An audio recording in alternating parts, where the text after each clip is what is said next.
Bon, bonsoir à tous. Je crois qu'il y a encore quelques-uns d'entre vous perdus dans les couloirs. Donc, je vais en profiter pour vous faire quelques petites annonces. Tout d'abord, bonne rentrée. J'espère que vous avez passé de bonnes vacances. Ben, il n'y a pas un grand oui. Bon, ben, d'accord. Bon, c'est la première pour nous aussi. C'est quoi tous ces gens qui rentrent par le haut, là, et qui ne se sont pas pointés? Oh, Daniel, elle ne va pas être contente. Hein, Daniel, tu laisses rentrer les gens par le haut? Comme ça? Hein, des risquilleurs? Bon, il faudra donner votre nom en sortant, hein, qu'on coche. Parce que, évidemment, la salle était réservée archi pleine. Bon, alors je sais bien qu'il y a 20% qui ne viennent pas, qui ne se présentent pas sans prévenir. Il y en a beaucoup qui préviennent, hein, c'est gentil. Je voudrais voir si le pourcentage, il variait, et dans quel sens il varie. Bon, comme c'est la première aujourd'hui, j'espère qu'il n'y aura pas trop de problèmes. Bon, problème technique, il semble que notre ami François l'ait résolu. Et qu'il n'y a pas eu trop de difficultés pour vous. Alors bon, il n'y avait pas de panneau. Pour la prochaine fois, on mettra des panneaux, hein, parce que c'est pas facile. Je voulais... Alors, voilà. Comme toujours, il y a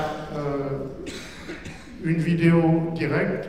Alors, il y a une amélioration par rapport à la salle de télécom.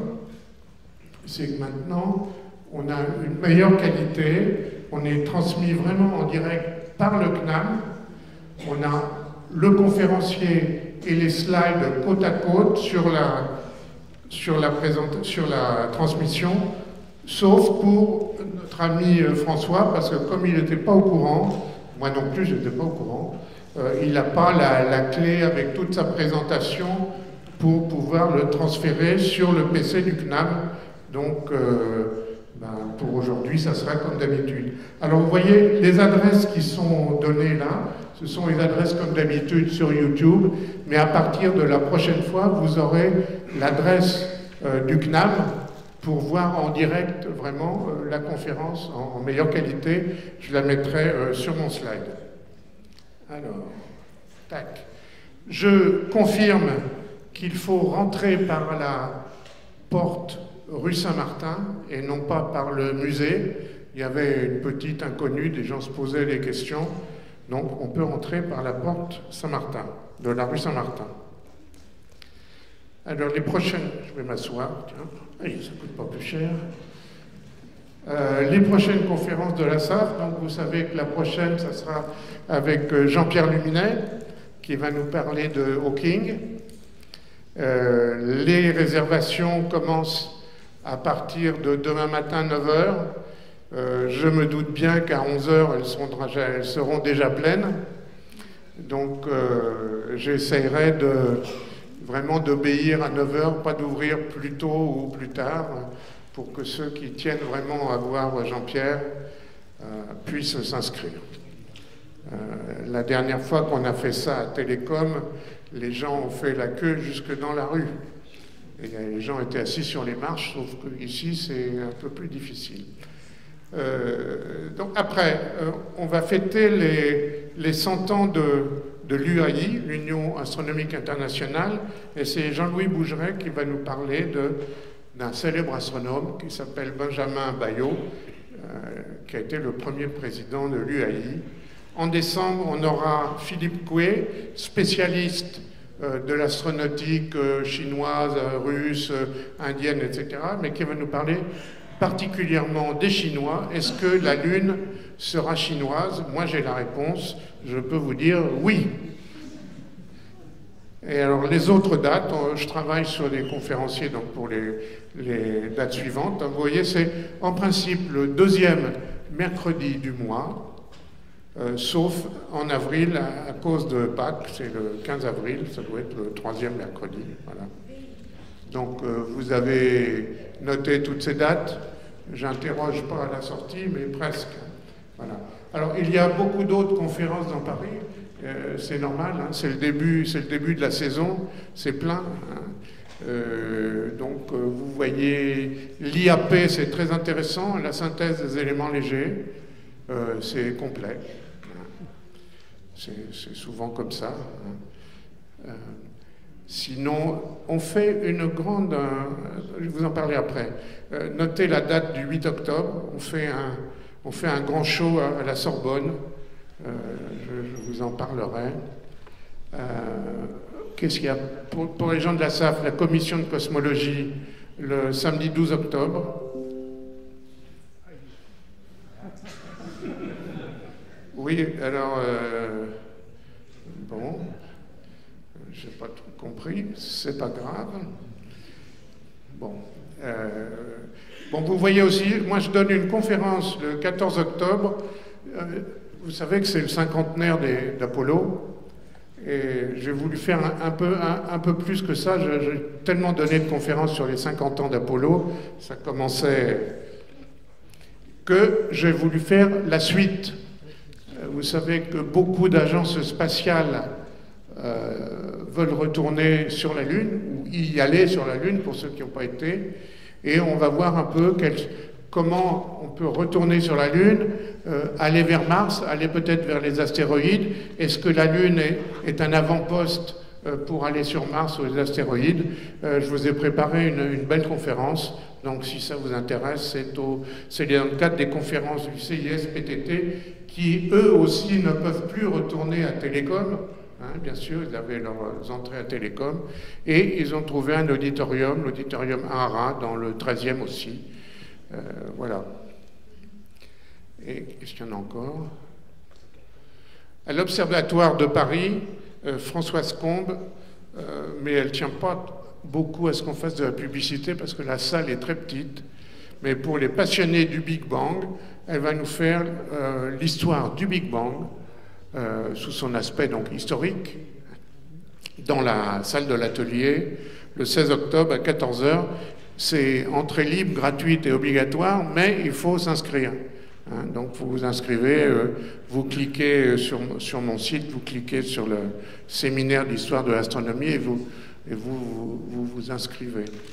Je pense que ça doit commencer à être plein. Voilà, je crois que ça, on a vu ça. Alors voilà ce dont je vous parlais. Le 8 octobre, dans l'après-midi, de 14 h à 20 h en gros, de 14 h à 20 h, on va fêter les 500 ans de la mort d'un grand génie, Léonard de Vinci, qui est mort en France, hein, vous le savez. Et on a réservé le grand amphithéâtre de la Sorbonne. Alors, ceux qui ne connaissent pas le grand amphithéâtre de la Sorbonne, ça vaut vraiment le coup, hein, rien que pour voir l'amphithéâtre, de vous inscrire et de voir cette pièce merveilleuse. Alors, on fait venir il y aura des prix Nobel, il y aura des astronautes, il y a Jean-François Clervoix, il y aura Jean-Pierre Luminet qui sera là, il y a des tas d'autres personnes.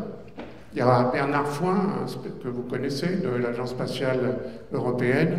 Et l'idée, c'est un peu de voir comment on peut retourner sur la Lune, là aussi. Est-ce que Léonard aimait la Lune, avait envisagé tout ce qu'on avait prévu de faire pour aller sur la Lune?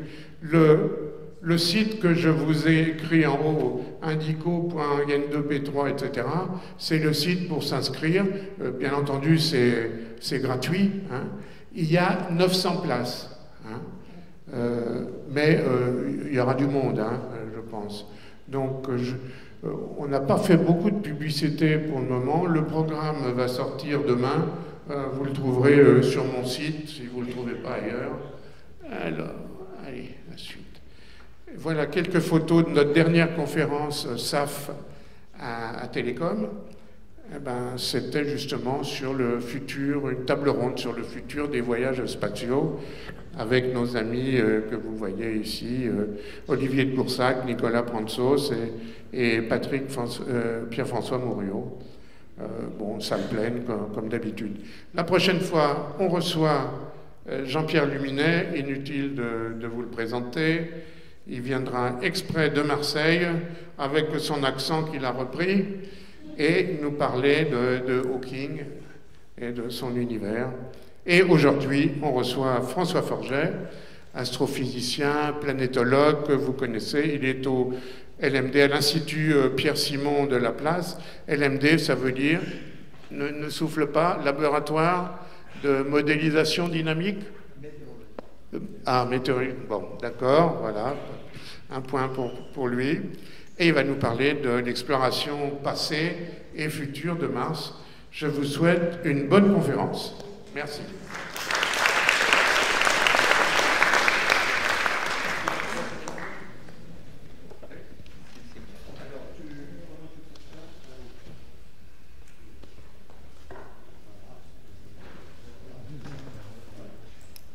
Bonsoir, merci beaucoup d'être venus si nombreux aujourd'hui. Je trouve cette salle formidable. Ça fait longtemps que je n'avais pas été à Télécom, mais c'est aussi bien, non? Alors, qu'est-ce qui se passe? Ça faisait longtemps que c'était... donc, je réalise tout d'un coup, en voyant tous ces regards aiguisés, que aujourd'hui, en fait, je suis bien à la Société astronomique de France.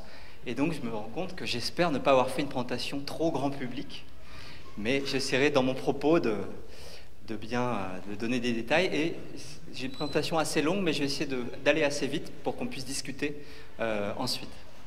Donc aujourd'hui, je vais vous parler de Mars, vous parler d'exploration.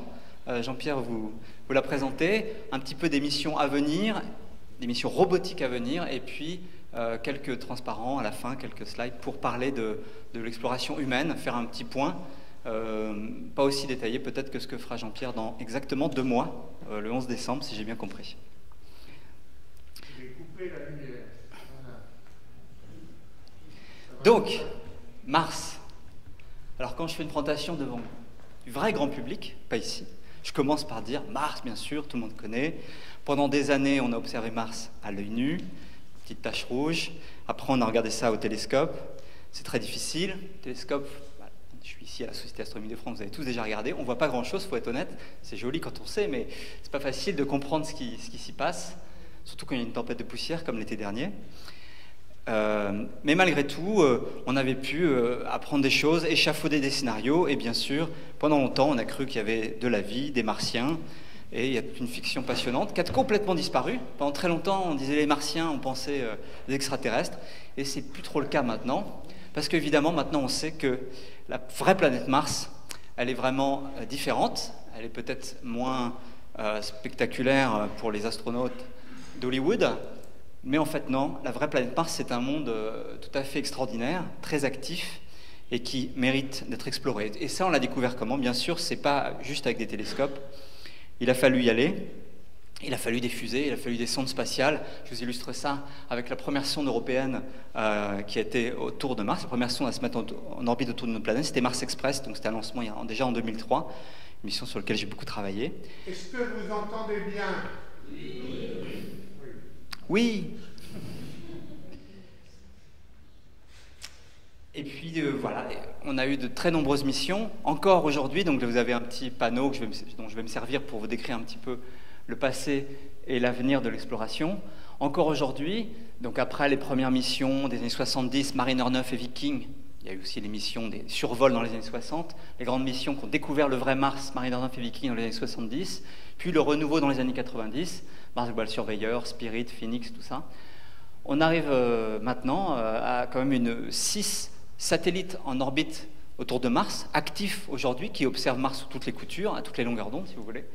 Vous avez le robot Curiosity qui est actif, Spirit, Insight dont je parlerai tout à l'heure, et puis Opportunity, je l'ai laissé là, un peu par nostalgie, même si, comme vous le savez, il est mort de sa belle mort, c'est-à-dire tué par une tempête de poussière sur Mars à l'été dernier, il y a un peu plus d'1 an.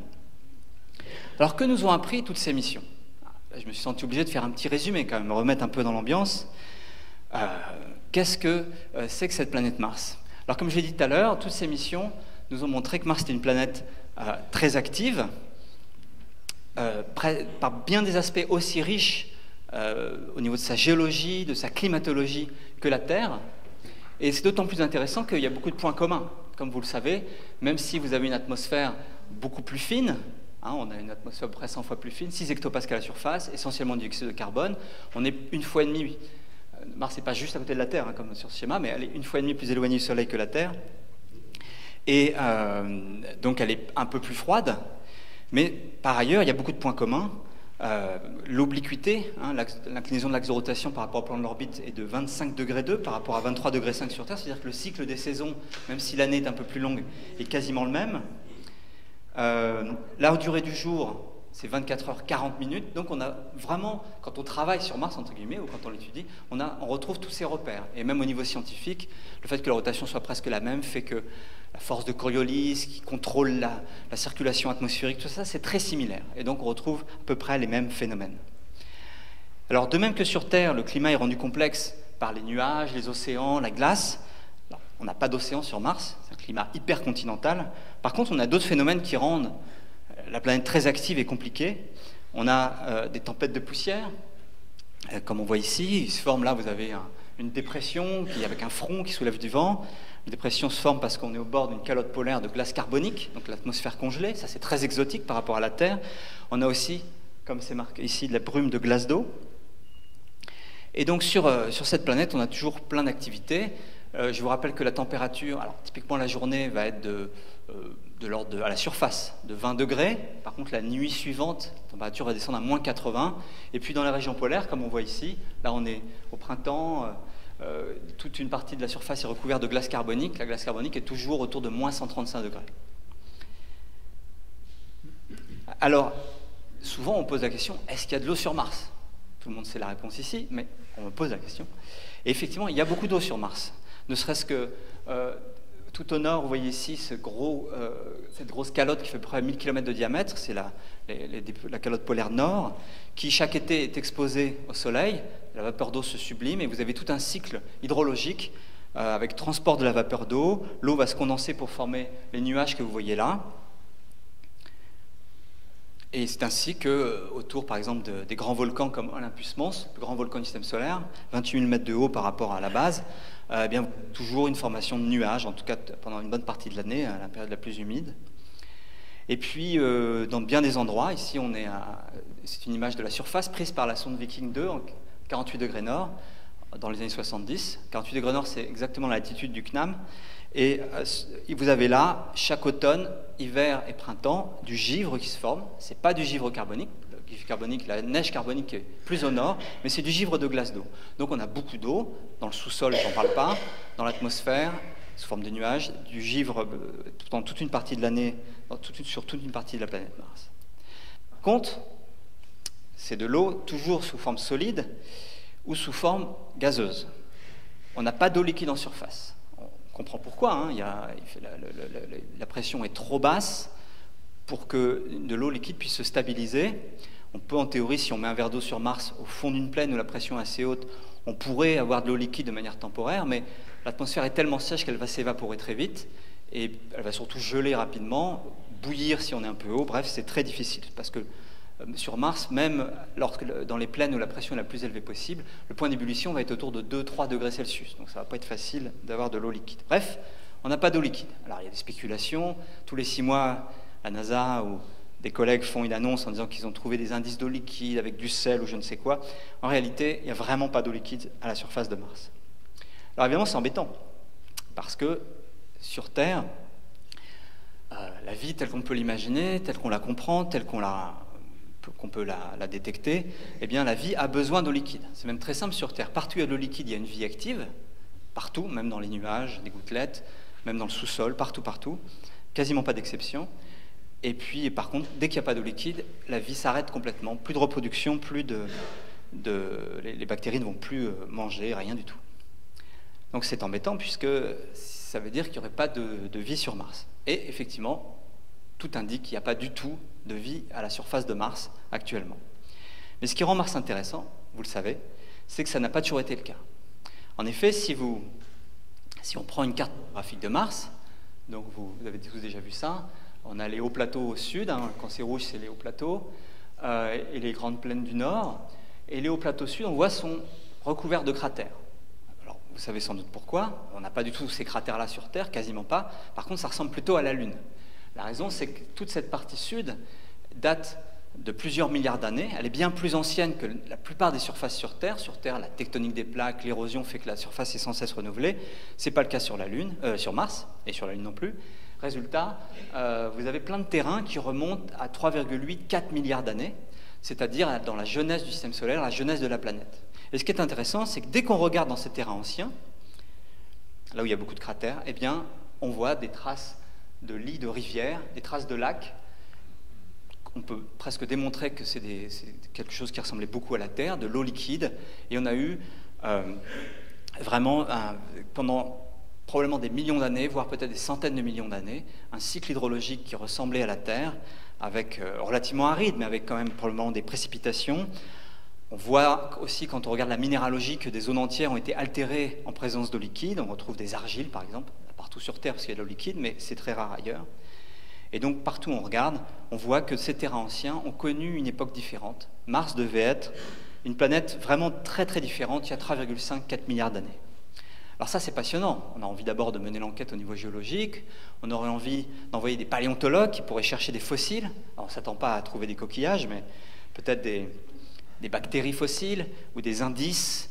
Vous savez, peut-être sur Terre, on trouve des indices parfois visibles, les stromatolites qui ont été laissés par des accumulations de bactéries, des choses comme ça, et on rêve d'aller mener l'enquête là-dessus. Évidemment, c'est difficile.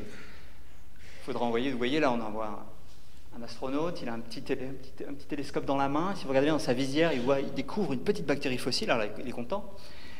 On aimerait bien faire ça. J'en parlerai tout à l'heure. Pour l'instant, c'est pas pour tout de suite. Donc en attendant, comme vous le savez, on envoie à la place des robots géologues pour mener l'enquête.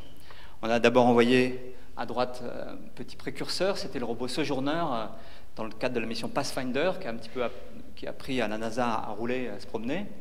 Et puis on a envoyé cette double mission des Mars Exploration Rover, les MER dans notre jargon, donc Spirit et Opportunity, que vous voyez ici, en développement au Jet Propulsion Laboratory, là dans la banlieue de Los Angeles, où on va tous souvent. Si vous voulez, c'est mieux comme ça. Et qui ont eu une mission, alors que leur mission initiale était prévue pour 90 jours, ont pu explorer, parcourir des dizaines de kilomètres et explorer les terrains anciens de Mars. Et puis plus récemment, donc là c'est une photo qui était prise en juin 2011, pour un atterrissage qui était en août 2012, le rover Curiosity, un engin vraiment spectaculaire, presque il pèse presque une tonne, des roues impressionnantes, c'est vraiment un engin très impressionnant. Je peux le dire d'autant plus qu'actuellement JPL, il y a son petit frère Mars 2020 qui est en développement, et c'est vraiment impressionnant à voir en vrai. Donc on a envoyé ce robot géologue, vous avez tous déjà vu ces images, Curiosity qui explore le fond d'un cratère, le cratère Gale, qui contient plusieurs kilomètres de sédiments. Certains sédiments sont éoliens, mais une grande partie sont des sédiments lacustres qui ont été déposés en présence d'eau liquide. Au fond, rover Curiosity a pu cartographier cette zone, la Yellowknife Bay par exemple, qui a été démontrée comme étant les restes d'un ancien lac. Un petit peu plus loin, vous avez un torrent avec des galets. Il n'y a plus rien maintenant, mais c'était il y a quelques milliards d'années. Et puis, Curiosity remonte actuellement le centre du cratère, qui est donc cette accumulation de sédiments, le mont Sharp, et mène une enquête très intéressante sur tous ces sédiments, tout ce passé très ancien. Alors avant d'aller plus loin, j'aime bien raconter quand même que pour l'instant, je vous ai parlé de succès, toutes ces missions là que j'ai listées, c'est des réussites, mais il faut se souvenir que l'exploration de Mars, l'exploration spatiale en général, est une exploration assez difficile. Et pour vous illustrer ça, je vais vous raconter un peu mon expérience personnelle en partant du début de ma carrière. Alors j'ai commencé moi comme ingénieur. Alors au début j'étais dans l'offshore, après j'ai travaillé au CNES, ingénieur au CNES. Le CNES m'a envoyé à la NASA. Et là j'étais dans une équipe qui avait l'essentiel de son activité, la préparation d'une énorme mission américaine qui s'appelait Mars Observer, qui a été lancée en 1992 et qui devait se mettre en orbite autour de Mars en août 1993. Donc vous la voyez ici au centre. Mission très impressionnante avec plein d'instruments qui devaient révolutionner notre connaissance. Quelques jours avant l'insertion en orbite, vous savez que quand on part de Mars, on met à peu près 6 mois, 8-9 mois dans le cas de Mars Observer, et puis il faut rallumer les moteurs pour pouvoir freiner et se mettre en orbite. Donc quelques jours avant, la NASA a commencé à préparer, le JPL a commencé à préparer l'allumage des moteurs, remis sous pression les réservoirs, et hop, disparition. La sonde a explosé, il y a plusieurs scénarios pour expliquer ça. Bon, très bien. À ce moment-là, j'ai découvert qu'ingénieur, c'est bien, mais en fait, mon rêve, c'était d'être chercheur. Donc, je suis rentré en France, j'ai commencé une thèse. Et là, j'ai commencé à travailler sur un des instruments de la sonde Mars 96, que vous voyez à droite. Une énorme mission, très ambitieuse, avec une très forte participation européenne et même française. Formidable. Tout ça se déroule. Arrive le mois de novembre 96, lancement de la sonde sur une fusée Proton. Non, pas Proton d'ailleurs. Et donc, le lancement de la fusée, et comme vous le savez, il y a eu un problème dans le dernier étage de la sonde. Elle a fini au fond de l'océan Pacifique. Bon. À ce moment-là, j'ai continué un peu ma carrière, j'ai pris du galon, et là, je suis devenu officiellement membre de l'équipe du Mars Climate Orbiter. Alors là, j'étais ce qu'on appelle co-investigateur, donc avec un soutien du CNES, et puis j'ai été pour la mise en orbite de ce satellite, le Mars Climate Orbiter, le 23 septembre 1999, donc on était tous au Jet Propulsion Laboratory, et comme vous le savez peut-être, ça n'a pas marché. La sonde, au lieu de passer à 40 km d'altitude, 250 km d'altitude juste au-dessus de la surface pour sa mise en orbite, est passée à 40 km d'altitude et elle a brûlé dans l'atmosphère. Vous vous souvenez sans doute, la raison de cet accident, c'est qu'il y a eu une confusion d'unités. Alors, parfois, les gens pensent que c'est une confusion entre les kilomètres et les miles. Non, c'était quand même plus compliqué. C'était simplement que Lockheed Martin, qui avait fourni l'essentiel de la sonde, travaillait, comme la NASA le réclame, en unité système international, donc mètres, newton, Kelvin, tout ce que vous voulez, mais par erreur, les instructions sur les moteurs de correction de trajectoire étaient données en pounds, donc les vieilles unités impériales, et pas en newton. Mais la NASA travaille en newton, donc ils se sont trompés, ça a brûlé. Bon, alors juste après, là j'étais moins impliqué, mais arrive le Mars Polar Lander. On est quelques mois après, l'atterrissage était prévu pour donc, une sonde qui devait se poser au niveau du pôle sud de Mars, une autre mission de la NASA, en décembre 99. Moi, je suis passionné je m'intéresse beaucoup aux régions polaires, mais je n'étais pas officiellement impliqué, mais bon, j'ai quand même été sur place. La sonde est parfaitement rentrée dans l'atmosphère, mais on ne sait pas ce qui s'est passé après. Elle a disparu. Bon. Très bien. Donc après, j'ai continué. Alors, je me suis très fortement impliqué dans la mission européenne dont je vous ai parlé tout à l'heure, qui est renée des cendres de Mars 96, donc la mission Mars Express. Sur Mars Express, il y a des spectromètres français, une caméra allemande, un radar italien. Et puis, les Anglais ont dit, bah non, nous, on va fournir un petit atterrisseur, avec l'aide de l'Agence spatiale européenne, qui s'appelait Beagle 2. Vous voyez ici au milieu. Un petit atterrisseur, très ambitieux. Beagle 1, c'est le bateau sur lequel Darwin a fait ses aventures. Et Beagle 2, bah, c'était lui, il devait faire Darwin sur Mars, quoi. Donc, l'atterrissage était prévu la nuit de Noël 2003. Et ça n'a pas fonctionné. On n'a jamais eu de nouvelles. Enfin si, plusieurs années plus tard, la caméra très haute résolution de Mars Reconnaissance Orbiter, le satellite, a trouvé Beagle 2, et on a vu qu'elle s'est bien posée, elle a ouvert la moitié de ses panneaux solaires, et pas tout. Alors, je n'ai pas le temps d'en parler, mais la première commission d'enquête a conclu que c'était de ma faute. Je vous raconterai pendant les questions si vous voulez.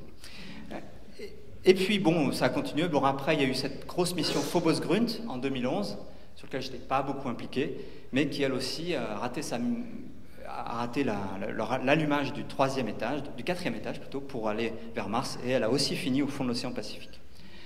Bref, c'est pas facile. Alors que conclure? Alors quand je raconte ça au grand public, et parfois à certains collègues, leur conclusion, c'est peut-être que François Forget serait peut-être un peu un chat noir. Mais non, la vraie raison, c'est que c'est vraiment difficile. Donc l'histoire que je vous raconte, en fait, elle est partagée par tous mes collègues qui ont un petit peu de bouteille. Ça marche pas toujours, c'est vraiment difficile. Le moindre erreur, je suis sûr qu'il y a des ingénieurs dans la salle, on peut pas tout tester, le contrôle qualité est maximum, mais c'est vraiment difficile, on paye cash le moindre erreur. Et d'ailleurs, je voudrais pour illustrer ça, vous raconter une dernière histoire que j'avais pas mise là sur ce tableau que j'ai constitué il y a quelques années. Je vais vous parler de le dernier échec en date, sur lequel j'ai énormément travaillé. C'était la sonde Schiaparelli, qui était donc cet atterrisseur de démonstration, pas très ambitieux scientifiquement, mais quand même, il y avait plusieurs instruments à bord, etc., et qui devait se poser donc en octobre 2016 à la surface de Mars dans le cadre de la mission ExoMars 2016. Donc quand même un bel engin de 577 kg. Voici des photos, la prise au téléphone portable. C'était à Turin, ça a été développé à Thales Alenia à Turin, puis ensuite intégré à Cannes. avant d'être envoyé depuis Baïkonour sur une fusée Proton. Tout s'est bien passé jusque-là. Donc, moi, j'ai beaucoup travaillé sur ce qu'on appelle l'entry, descent and landing, donc la phase d'atterrissage, parce que une de mes casquettes, c'est d'avoir des contrats avec ces agents, avec ces industries pour faire des calculs d'entry, descent and landing. Mais là, c'était pas de ma faute, vous allez voir. Alors, qu'est-ce qui devait se passer? Alors, pour rentrer sur... C'est pas facile de se poser sur Mars. Il y a quand même une petite atmosphère, mais c'est une atmosphère qui est trop fine pour vraiment freiner avec un parachute. Donc, on arrive toujours à 7 km/s, 21 000 km/h. On est protégé par un bouclier, comme toujours, comme sur Terre, comme Apollo. Et puis on freine au maximum. Alors Apollo, c'est facile. Une fois qu'on est à une vitesse subsonique, on ouvre un parachute et on se pose dans la mer. Sur Mars, on ne peut pas faire ça. L'atmosphère est trop fine. Donc il faut, une fois arrivé à peu près à 10-11 km, ouvrir un parachute, mais on est encore à une vitesse supersonique. Donc ce sont des parachutes très particuliers, très durs à tester. Ce sont des parachutes supersoniques. Et celui-là, donc là évidemment c'est une image de synthèse, a très bien fonctionné. Ok, on ouvre le parachute supersonique, c'était une première pour l'Agence spatiale européenne, enfin hors Beagle 2. Et puis ensuite, arrivé vers 1200 km d'altitude, il fallait larguer le parachute. On largue d'abord bien sûr le bouclier thermique qui est devant. Les 4 petits disques que vous voyez sont les antennes d'un radar. On allume un radar altimétrique pour mesurer la distance entre la sonde et la surface. Et puis, à peu près vers 1200 mètres, on largue le parachute.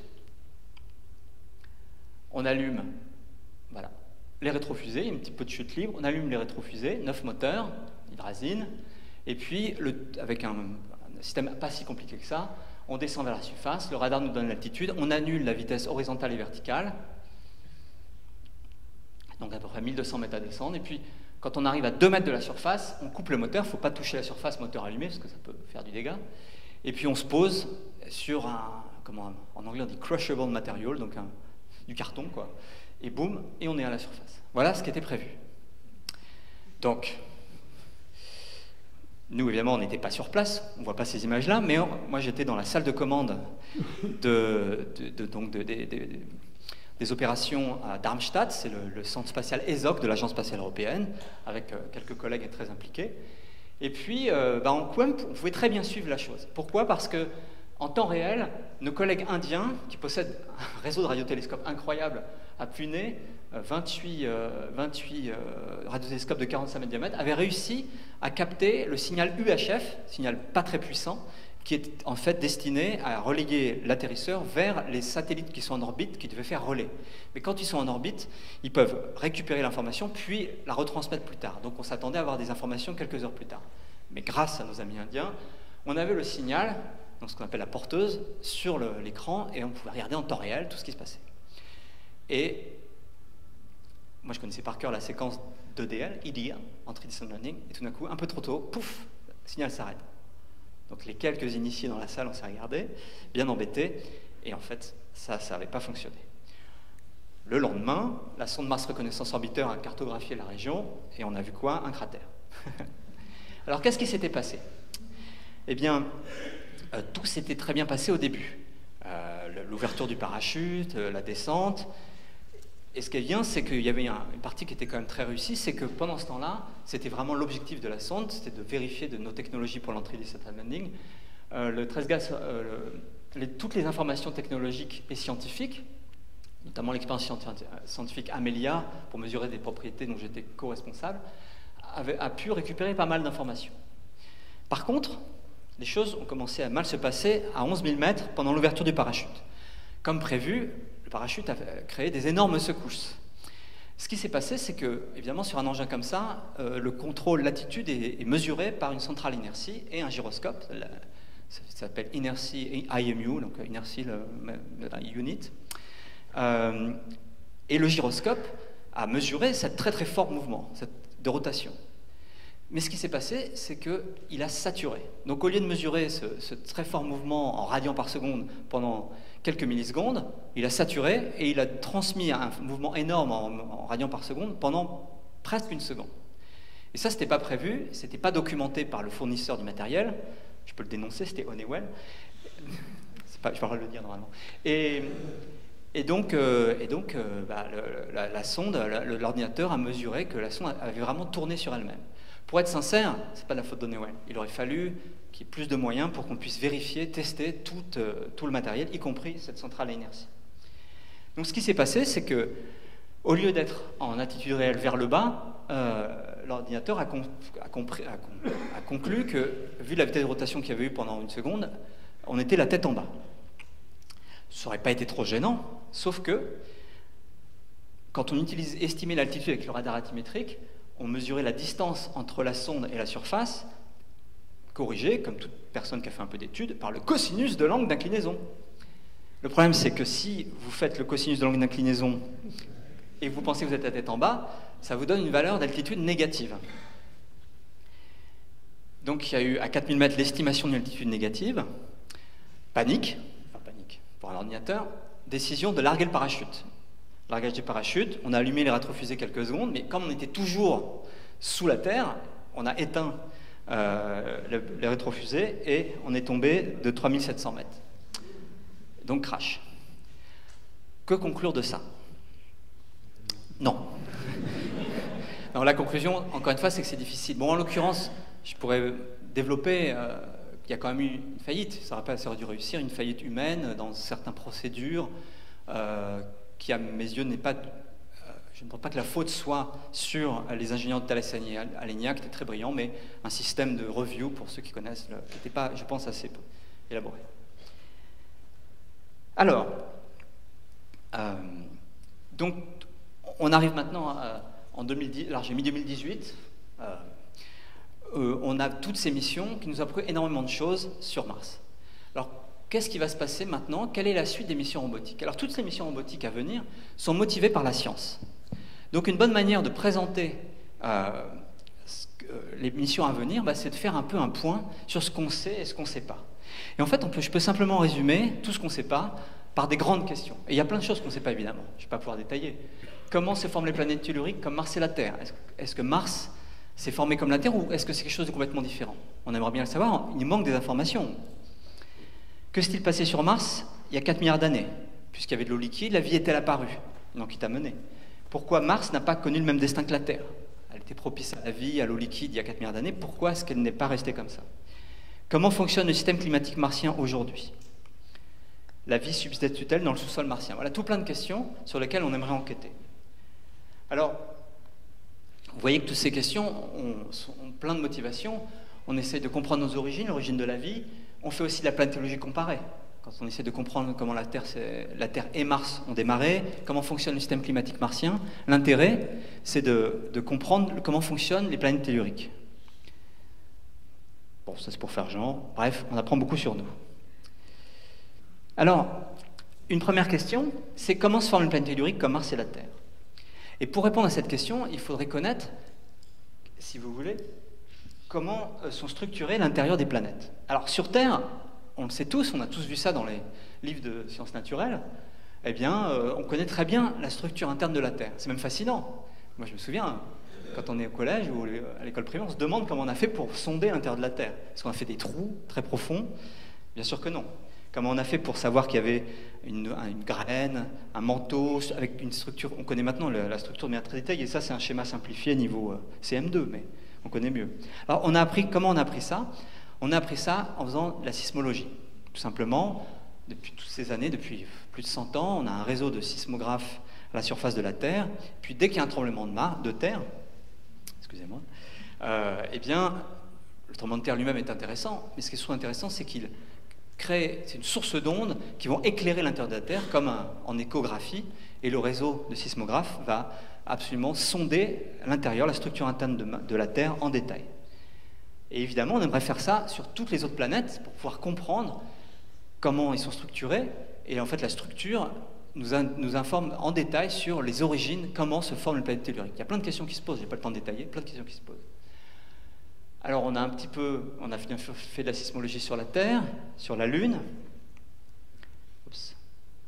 Et puis, on aimerait bien faire la même chose sur Mars. Alors, comme vous le savez, on a enfin démarré cette enquête-là grâce à une mission, la mission InSight, qui a posé, il y a quelques mois, un sismomètre à la surface de Mars. Alors, voilà un time-lapse qui illustre le montage de cet atterrisseur hein, qui s'est posé donc, il y a quelques mois.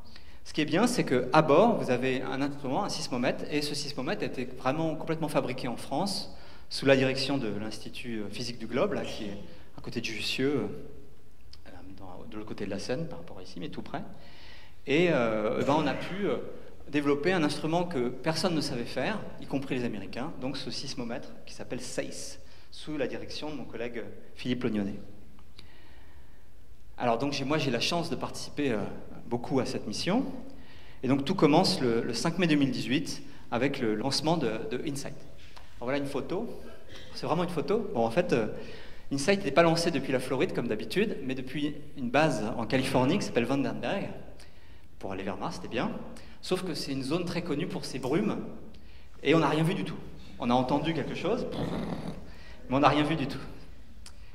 Il y a un pilote d'avion de touriste un peu astucieux qui s'est mis à la limite de la zone d'exclusion et qui a pu prendre la photo de la sonde qui décolle, mais nous, on n'a rien vu du tout.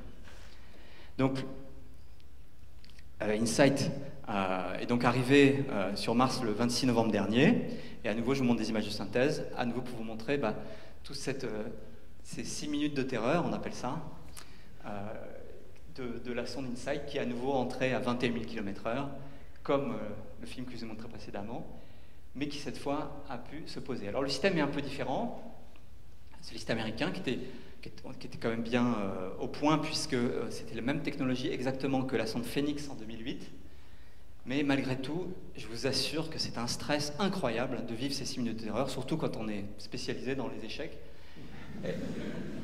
Alors j'avais pas mal travaillé sur l'environnement d'InSight, on avait un contrat avec le CNES et le JPL, mais moins que les fois d'avant.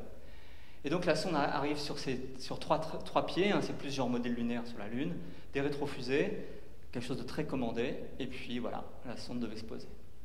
Alors je vais poursuivre le film pour raconter ce qui s'est passé après. Donc très rapidement, là dans les heures qui ont suivi, même les minutes, InSight a déployé ces panneaux solaires qui sont en forme d'accordéon, qui font quand même plus de 2 mètres de diamètre, hein, c'est assez gros quand même.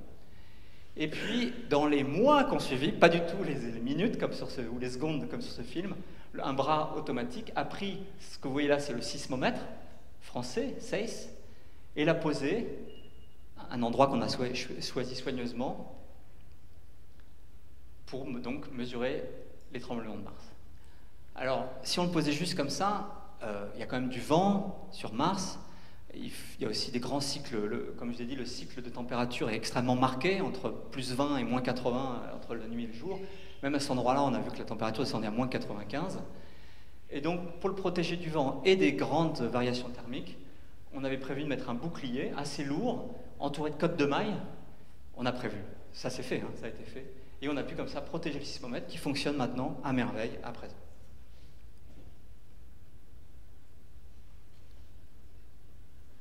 Alors, l'atterrissage a réussi, joie énorme, vraiment très émouvant, je voulais juste vous montrer. Ça, c'est la salle des opérations, j'y étais pas. Moi, j'étais dans une salle à côté avec les scientifiques. Ça, c'est quelques minutes après l'atterrissage. Et ce qui était bien, c'est que quelques minutes après l'atterrissage, on a immédiatement reçu des photographies de la surface. Alors, la photo est très mauvaise parce que l'objectif de la caméra a été complètement, couvert par des particules qui ont été soulevées par les rétrofusées, mais on a pu enlever la cellule et on a pu voir les choses. Alors la raison pour laquelle on a pu avoir des images aussi rapidement, je vous ai dit que c'est pas toujours facile, puisque les satellites de transmission ne peuvent pas généralement retransmettre vers la Terre en temps réel, ils doivent se tourner vers la Terre, c'est que, accompagné InSight, 2 petits CubeSat, des microsatellites, qui l'ont suivi. Et au moment où la sonde s'est posée, ils ont retransmis en temps réel les images de la surface. Alors je vous le mentionne parce que je pense que c'est l'avenir aussi de l'exploration des planètes et de Mars. On aura de plus en plus de microsatellites. Alors c'est vraiment pas un gros truc, hein. 13 kilos, il y en avait 2 comme ça, très très simples. Ils sont pas connus, ils ont pas coûté trop cher, mais je dois dire que les ingénieurs qui étaient en charge de ça, c'était des super pointures du JPL, donc c'était pas un projet d'étudiants. Donc 6 U pour ceux qui connaissent, c'est-à-dire ça doit faire 10 par 20 par 30 cm, donc un petit engin, et puis qui capturait l'UHF et relayait la bande X donc vers la Terre, c'est-à-dire le signal classique qui est récupéré par radiotélescope. Il y avait même une petite caméra à bord. Là, c'est une photo que j'ai prise avec mon téléphone portable. Quelques minutes après l'atterrissage, c'était la conférence de presse avec, vous voyez, le responsable de la mission Bruce Banner.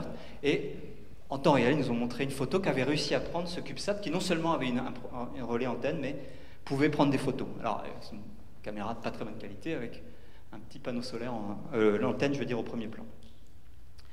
Donc, InSight est un grand succès.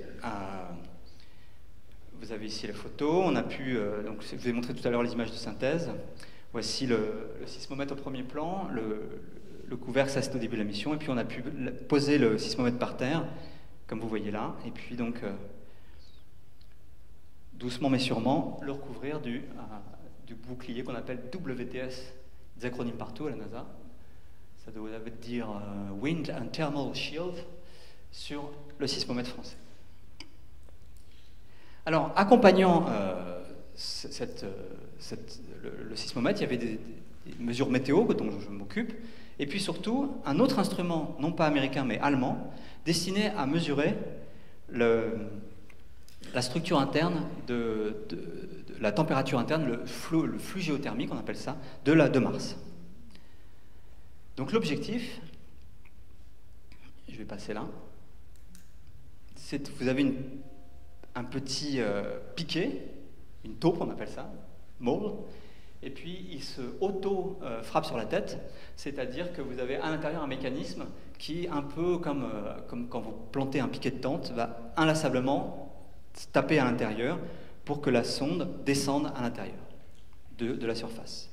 L'objectif, c'était que cette sonde descende à 5 mètres de profondeur.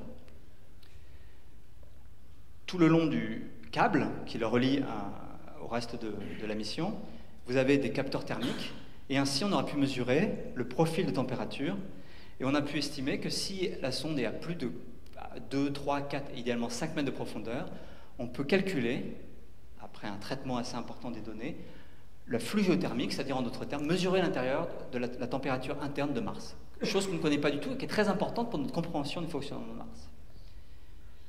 Alors ça, c'est ce qui était prévu. Pour le coup, là, ça n'a pas marché. Ce qui s'est passé, c'est qu'on a installé, voilà, vous voyez une photo de l'instrument, vous avez à l'intérieur, en haut à droite, le mole prêt à descendre, il s'est auto-frappé sur la tête, et puis arrivé à quelques centimètres de profondeur, il s'est arrêté. Combien tu vas le voir à l'instant. L'engin est assez long, hein. Le mole il fait plus de 35 cm je crois, et il a dû pénétrer de 10-20 cm. Donc pendant des jours et des jours, on a martelé avec l'espoir de casser l'éventuel caillou qui bloquait la descente, et puis ça ne marchait pas. En désespoir de cause, on s'est dit, on va soulever la structure qui est là, et on va regarder ce qui arrive au mole. Alors, ce qui est dommage, c'est qu'on ne peut pas enlever le mole et le mettre à côté. Quand on soulève, le câble se déroule, et on ne peut pas faire grand-chose.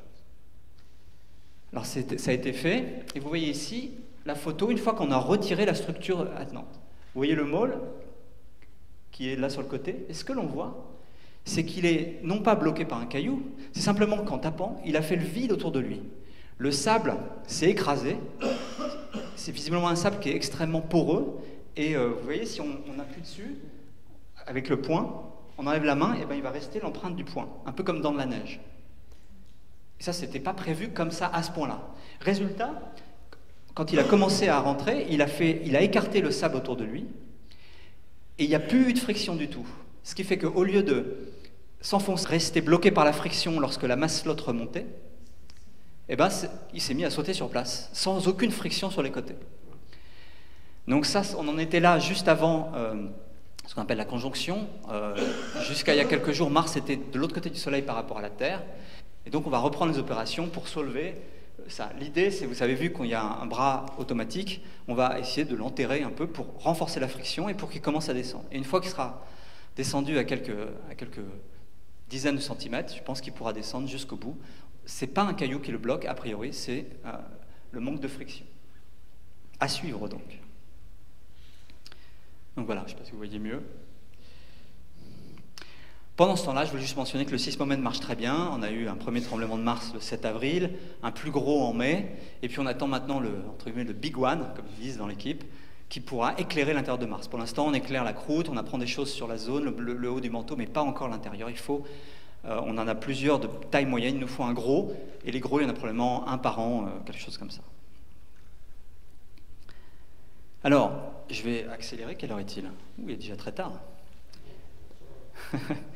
Je voulais vous mentionner, toujours dans le cadre de ces questions, d'autres missions spatiales. Alors, à la question comment fonctionne le système climatique martien et la vie subsiste-t-elle dans le sous-sol martien, je voulais juste évoquer la mission du Trace Gas Orbiter, vous savez, celle qui transportait sur sa tête, vous voyez là-haut, Schiaparelli. Elle est arrivée, elle s'est mise en orbite autour de Mars en novembre 2016, mais elle a commencé sa mission qu'il y a un peu plus d'un an, parce qu'il y a eu une longue séquence qu'on appelle d'aérofreinage pour arriver sur l'orbite scientifique, donc pour circulariser l'orbite. Et puis on a maintenant des résultats très intéressants.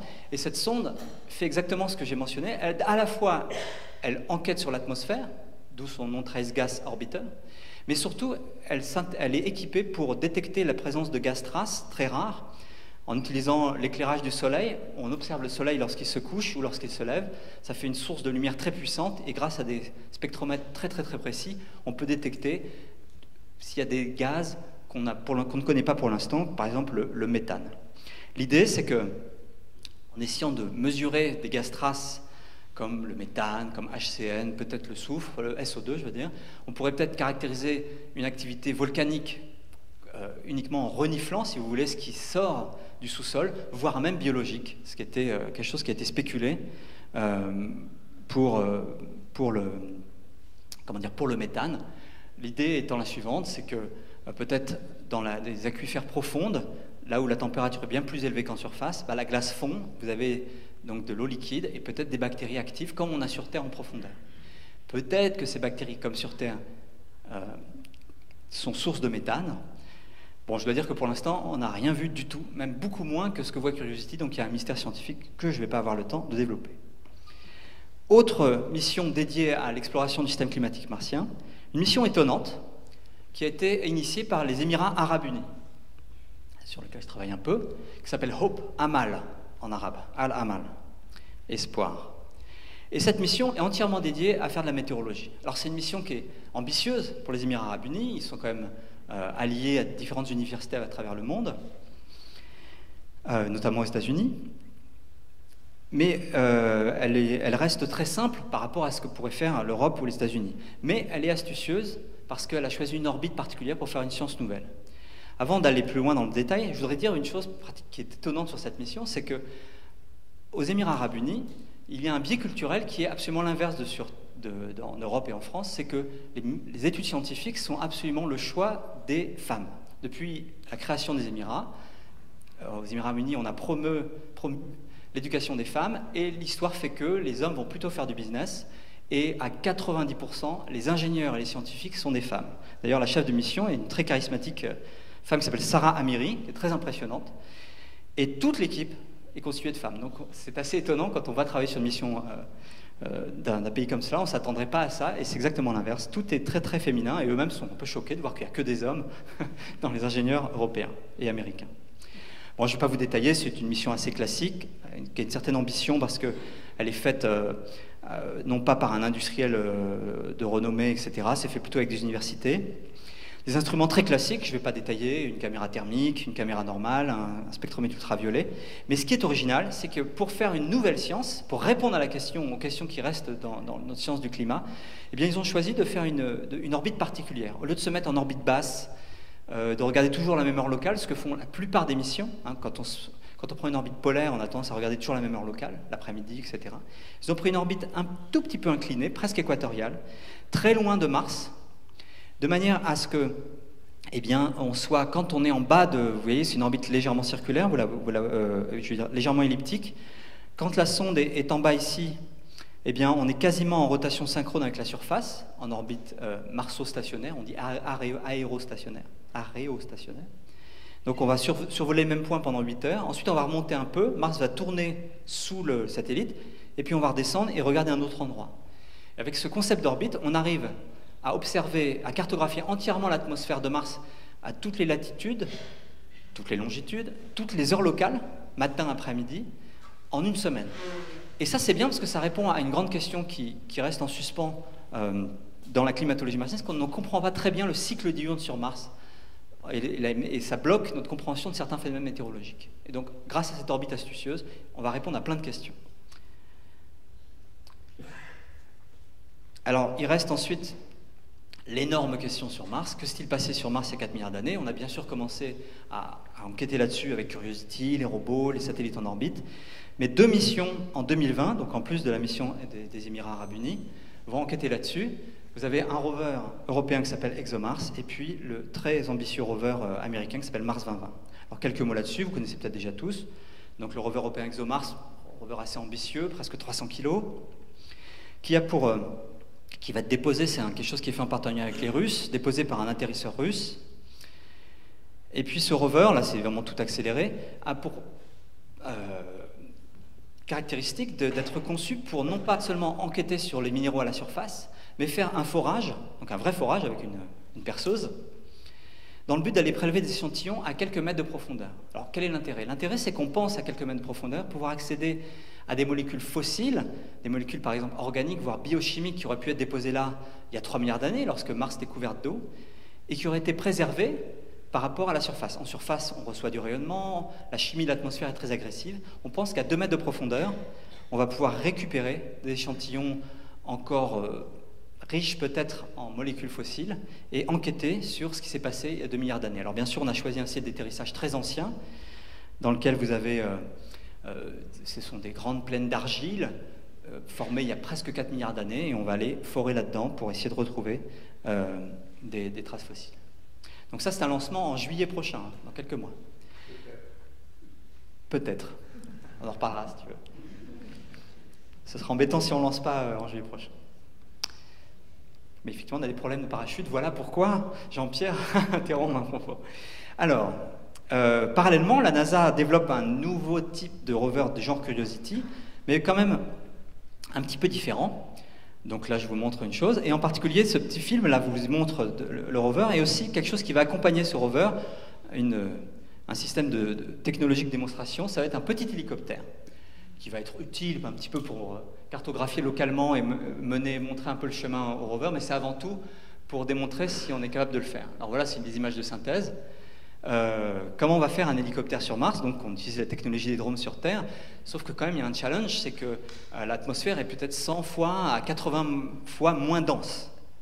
Donc comment on s'en sort?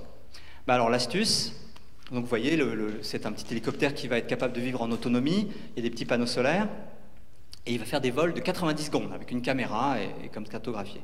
Donc là, ce sont des tests qui sont faits au JPL. Alors l'astuce pour pouvoir s'en sortir, d'abord on profite du fait que la gravité est à peu près 3 fois plus faible que sur Terre. Et puis surtout, même, d'accord, l'atmosphère est beaucoup plus fine, donc il faut des plus grosses hélices, mais par contre on peut faire tourner les hélices beaucoup plus vite. Et ça compense le fait que la densité est moindre.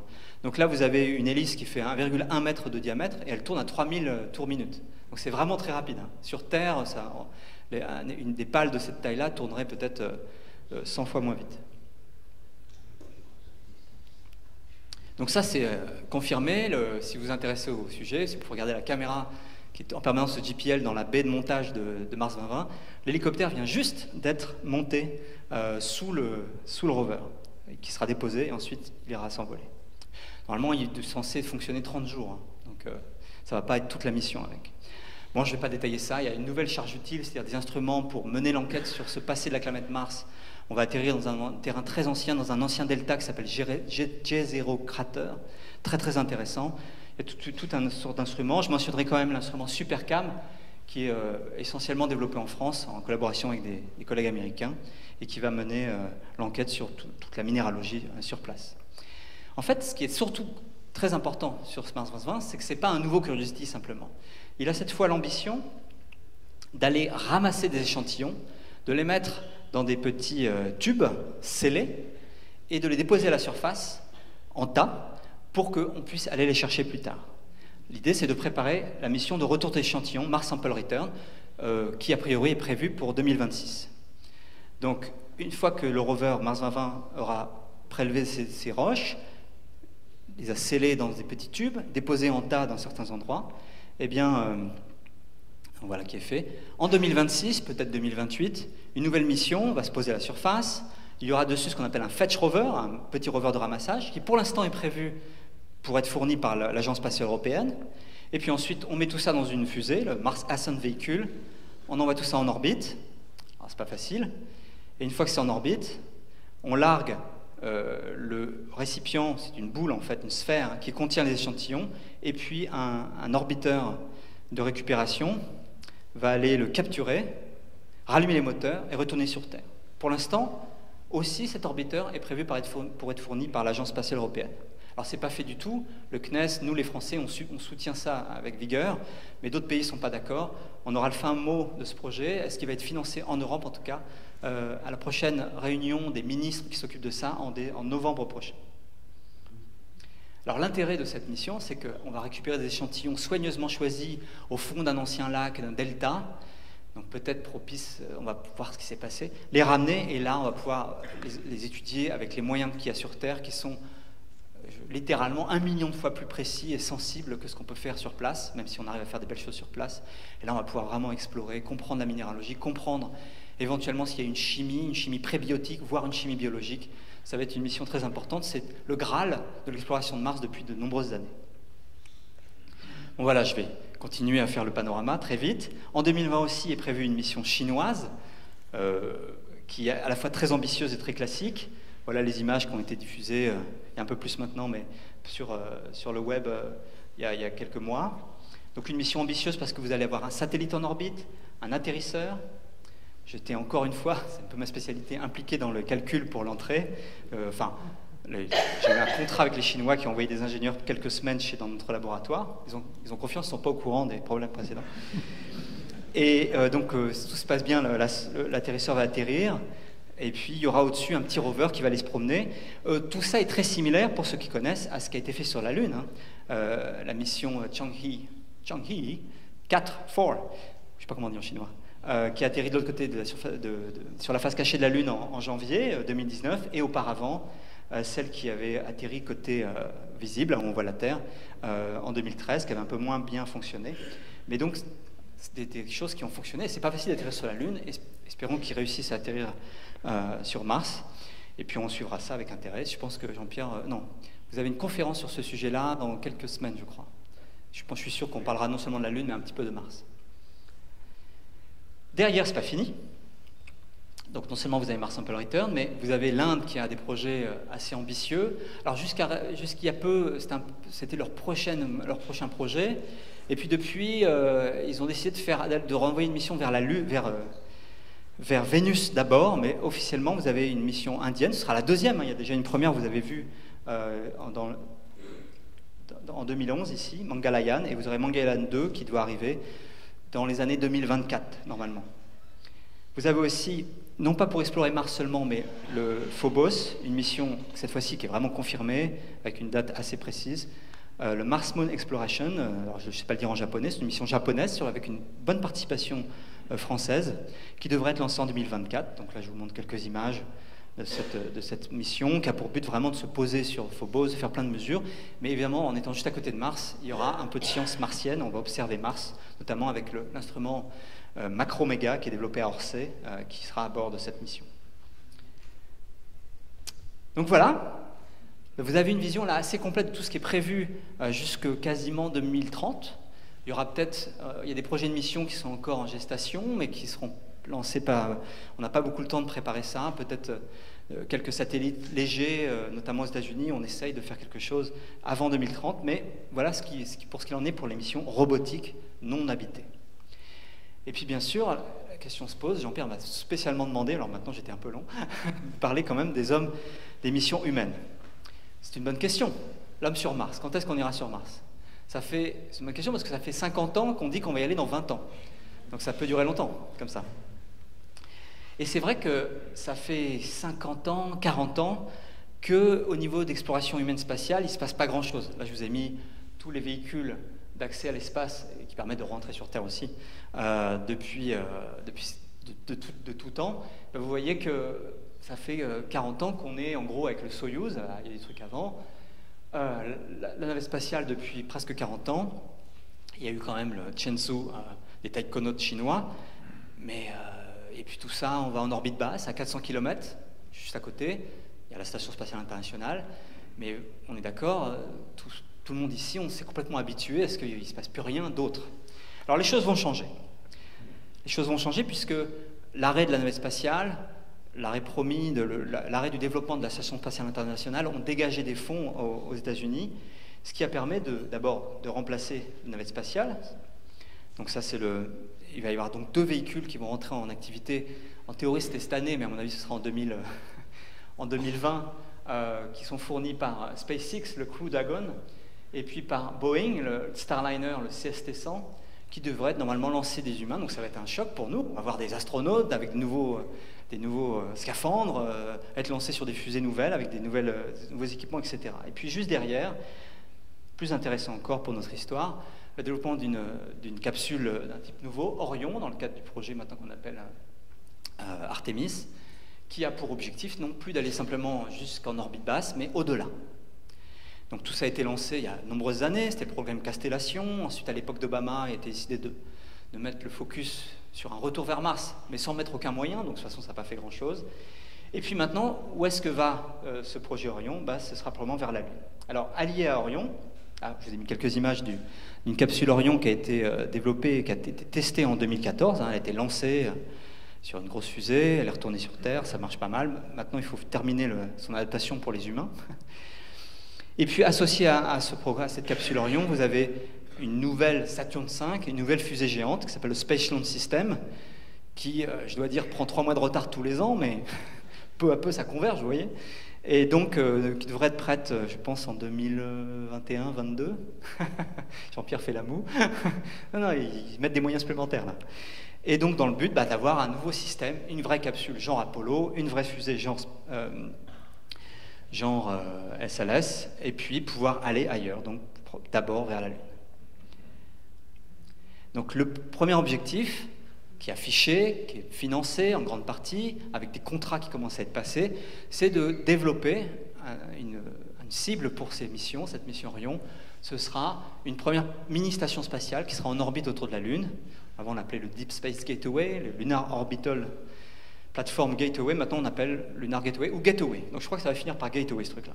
Donc le NASA Gateway, enfin NASA avec une forte participation internationale. J'ai oublié de mentionner, donc vous voyez ici cette petite station avec une capsule Orion qui arrive. La partie arrière avec les panneaux solaires, pour l'instant, pour toutes les prochaines missions, est développée en Europe, notamment en France. Donc c'est le module de service de la capsule Orion avec une forte participation européenne dans le même genre de partenariat que ce qu'on a sur la Station spatiale internationale. À peu près les mêmes partenaires, les Russes, les Japonais, les Européens. Enfin, tout ça n'est pas financé, mais en partie quand même. Et puis donc l'idée, c'est d'avoir une mini-station spatiale qui sera en orbite assez excentrique autour de la Lune pour apprendre à vivre loin de la Terre. Et je ne vais pas vous détailler ça. Donc on imagine pouvoir avoir jusqu'à 4 personnels à bord, 4 astronautes. Dans la capsule Orion, il y a à peu près 4 places quand elle va loin. Elle peut aussi amener des astronautes, c'est jusqu'à 7 astronautes à la Station spatiale internationale. Et puis donc, voilà ce qui est financé, ce qui est vraiment dans les cartons, ce sur quoi travaille la NASA. Et puis on avait en tête qu'une fois qu'on serait bien installé en orbite autour de la Lune, on pourrait redescendre à la surface avec comme objectif, un objectif auquel personne ne croyait à la NASA, d'avoir un astronaute qui reste sur la Lune à nouveau à la surface en 2028. C'était le projet, jusqu'à ce qu'il y ait un événement, quand on est intéressé au fonctionnement de la NASA et du Congrès et de la Maison-Blanche, un peu hallucinant. En mars 2019, autour de ce qu'on appelle le Space Council aux États-Unis, le vice-président américain Mike Pence a annoncé que par tous les moyens, désormais, il fallait que la NASA envoie une astronaute sur la Lune en 2024. Et là, tous mes collègues ont fait « Oh, what? C'est impossible !» Bref, mais il insiste très fort, et c'est devenu maintenant, officiellement, le projet de la NASA, de mettre un astronaute dès 2024. Donc à peine le Gateway sera prêt, il faudra aussi qu'il y ait un atterrisseur qui soit prêt. Vous voyez, c'est quand même ambitieux de faire ça. Et puis une astronaute, à votre avis c'est une femme, c'est une femme ça, qui ira se promener, donc un retour extrêmement accéléré. Au niveau technique, personne n'y croit, mais la motivation est forte. C'était tellement improvisé que ce n'était pas prévu dans le budget de cette année. Alors la NASA a rallongé, ils ont rajouté 1,2 milliard. C'est pas du tout suffisant. Donc on verra tout de suite si, par exemple, la NASA, la Maison Blanche, excusez-moi, puis le Congrès a confirmé. Si on rajoute 5 milliards l'année prochaine, alors oui, peut-être que ce sera faisable, sachant que le budget de la NASA total, c'est 20 milliards à peu près, grosso modo, par an. Alors parallèlement, je ne peux pas m'empêcher de mentionner le fait que SpaceX, dans son coin, sans pour l'instant un vrai financement, développe aussi une fusée gigantesque, qu'on a appelé longtemps le BFR, officiellement pour Big Falcon Rocket, officieusement le Big Fucking Rocket. Et maintenant, le nom a changé. C'est devenu, avec la partie Super Heavy en dessous, et au-dessus, le Starship. Donc c'est ce projet gigantesque qui est vraiment en développement, qui est vraiment en test, un truc qui fait 9 mètres de diamètre. Si tout Internet ne parle que de ça, vous pouvez regarder, il y a des forums entiers, des gens que... Personne ne s'intéresse au Space Launch System à droite. Saturn 5 quand même cette année, c'était l'année, mais tout le monde parle de ça. Alors c'est pas financé vraiment, mais SpaceX va à un moment donné dire à la NASA, moi j'ai développé ça, vous me donnez tant, je vous fais une fusée énorme qui sera plus performante, ou presque aussi performante que le Space Launch System, en termes de masse qu'on peut mettre en orbite basse, sauf que là, vous avez un espace énorme pour les astronautes, et puis ce que souhaite faire SpaceX, pour compenser le fait que finalement on ne peut mettre que 100 tonnes en orbite basse, finalement un peu moins presque que le Space Launch System, c'est de pouvoir remettre du carburant, le refueling, une fois en orbite pour aller vers Mars, vers la Lune, où vous voulez. Donc c'est un projet vraiment très très populaire dans la communauté des space fans, des fans de l'espace. Et puis d'autant plus que plus ça va, plus c'est joli, parce qu'au début ça devait être en carbone, et maintenant c'est en acier. Donc les images absolument éblouissantes. C'est une énorme fusée, tout en acier, qui doit être lancée. Faudra quand même un financement à un moment donné. Je vois mal SpaceX pouvoir développer ça tout seul jusqu'au bout. On verra. Bon, pour l'instant, je vous ai parlé que de la Lune. Alors, qu'en est-il des hommes sur Mars? Allez, quelques minutes encore. Ouais, je vais aller très vite. Alors, c'était vraiment l'objectif à l'époque d'Obama, sauf qu'il n'y avait pas de moyens. Obama avait dit d'aller sur la Lune, on a déjà été, c'est pas la peine d'y retourner. Maintenant, l'administration Trump, même si Trump ne comprend rien, mais officiellement dit on va retourner sur la Lune. La NASA est d'accord, on va dire, et donc l'objectif pour l'instant, c'est de mettre beaucoup de moyens vers la Lune et officiellement de préparer Mars. Le problème, c'est que si on retourne sur la Lune, si par exemple on fait une station à la surface de la Lune permanente, voire un Moon Village, comme le souhaite notre directeur de l'Agence spatiale européenne, donc une espèce de station spatiale internationale, mais à la surface de la Lune, ça va prendre toutes les ressources disponibles pendant les 10, 20, 30 années prochaines, donc Mars ne va pas venir tout de suite. Néanmoins, le propos officiel à la NASA, c'est de dire qu'on va juste un peu sur la Lune pour s'entraîner, pour aller sur Mars, donc Mars, c'est le vrai objectif. Alors, je vais aller dans les détails ensuite, mais à ce stade, souvent, on va poser la question, est-ce qu'on peut vraiment aller sur Mars? Est-ce qu'on a la technologie actuellement pour aller sur Mars? Personnellement, je pense que oui. C'est quand même beaucoup plus facile de prévoir d'aller sur Mars maintenant que de prévoir d'aller sur la Lune en 1962. Donc, on a la technologie, mais il y a du développement. Donc, le premier challenge, alors, quelques mots quand même.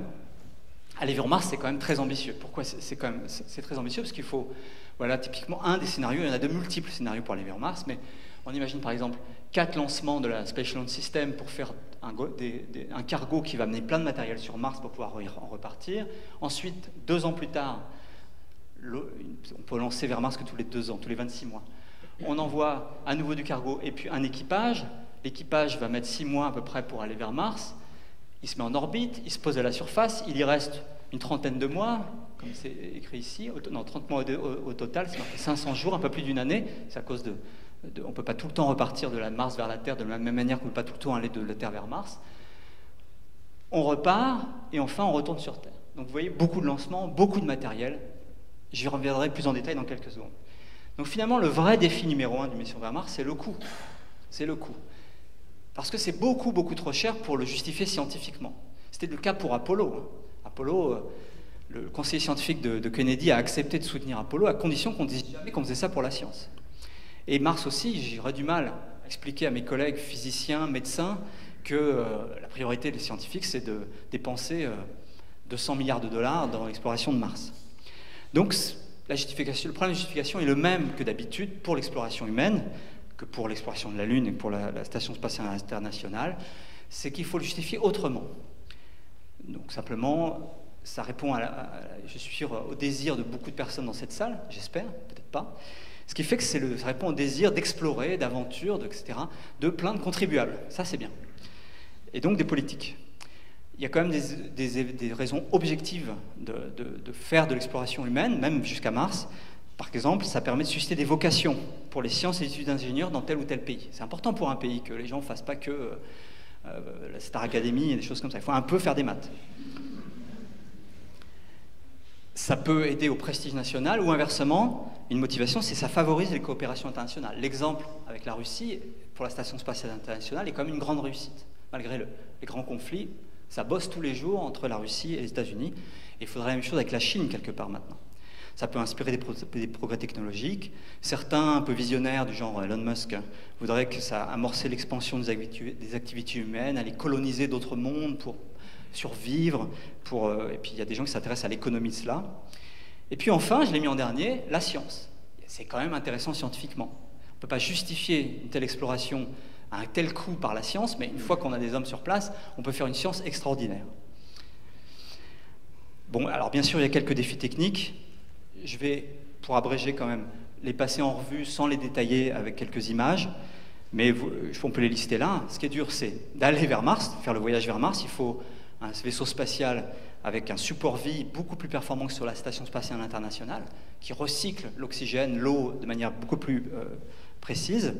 Il faut pouvoir maintenir les astronautes en bonne santé. Il faut pouvoir atterrir sur Mars. Une fois sur Mars, il faut pouvoir vivre et pour pouvoir repartir. Il faut une fusée là, sur place. Donc un vaisseau spatial, ça ne peut pas être juste la capsule Orion. Il faut plus de place. Donc là, j'avais prévu tout un propos pour vous résumer des choses, en particulier tous les concepts qui sont en développement pour agrandir, finalement compléter la capsule Orion avec un habitat spatial. On développe en particulier des structures gonflables. Vous savez peut-être que sur la Station spatiale internationale, il y a toute une partie qui est gonflable, qui a été fournie par Bigelow. Vous voyez le développement de ces structures, gonflables enfin, en kit, quoi, enfin démontables. Alors régulièrement, les astronautes ouvrent la trappe, elle est quand même fermée. Puis ils vont voir s'il n'y a pas une météorite qui a percé, mais non, ça tient le coup. Donc voilà, vous avez Jeff Williams qui a fait la première fois est rentré là-dedans. Pareil, ça sentait pas très bon, mais ça marchait quand même. Il faut se protéger des radiations, j'aurais pas le temps de trop développer l'affaire. Et il faut se maintenir en forme. Puisque quand on fait un voyage de 6 mois en apesanteur, comme vous le savez, c'est pas facile. Donc sur la Station spatiale internationale, les astronautes passent 2 voire 3 heures par jour à faire du sport, avec différentes machines qui sont assez grosses, donc il faudra les miniaturiser, parce qu'on ne peut pas mettre ça sur un... Bon, c'est accéléré, hein. On ne peut pas mettre ça peut-être sur une station. À ce sujet, j'avais quand même prévu de vous parler de quelques expériences qu'on a. Des astronautes en apesanteur pendant 6 mois, on fait ça tout le temps. Les astronautes qui vont sur la Station spatiale internationale, ils partent toujours pour 6 mois, 7 mois, c'est-à-dire la durée du voyage vers Mars. Donc on sait très bien dans quel état ils sont. Mais bon, généralement, quand ils arrivent, ils sont complètement épuisés. Comme dit Thomas Pesquet, c'est un peu comme sur une balance, il n'est plus habitué à avoir du poids, donc il trouve que il ressent que littéralement son bras pèse 10 kilos, que sa tête est très lourde, et puis ils ont un problème d'équilibre.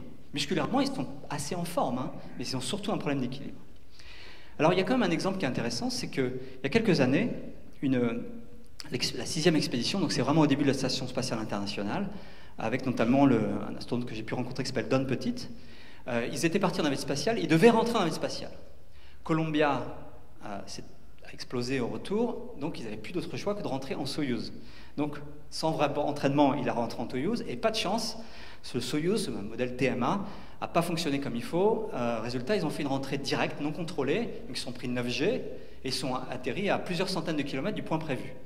Et donc, ils sont restés 2 heures avant de pouvoir contacter quelqu'un, et avant que le premier hélicoptère arrive, peut-être plus de 3 heures. Donc ça, c'est pas la vraie photo, personne n'a photographié. Et voilà quand on les a récupérés. Et alors, c'est très intéressant d'entendre leur témoignage. Vous aviez là des astronautes qui avaient passé 6 mois en orbite et qui ont dû s'occuper d'eux-mêmes, se mettre en sécurité, préparer un petit camp, parce qu'ils n'avaient aucune nouvelle, pendant les premières minutes après leur atterrissage. Bizarrement, cette histoire est très peu connue, vous ne trouverez rien là-dessus sur le web. Là, vous voyez dans quel état ils sont. Donc, ce que vous remarquez, c'est que lui, là, Nikolai Boudarine, est en pleine forme. Il est debout et il a pu faire plein de choses. Don Petit, la raison, c'est qu'il avait déjà fait ce vol-là. Il avait l'expérience de faire 6 mois dans l'espace, revenir. Et apparemment, il semble que les gens qui ont déjà cette expérience-là sont capables de se relever et de quasiment travailler. Don Petit, que vous voyez ici, il n'a rien pu faire. Il a rampé. Alors, il était capable de ramper. Il a pu sortir du matériel, mais il était capable de se mettre debout.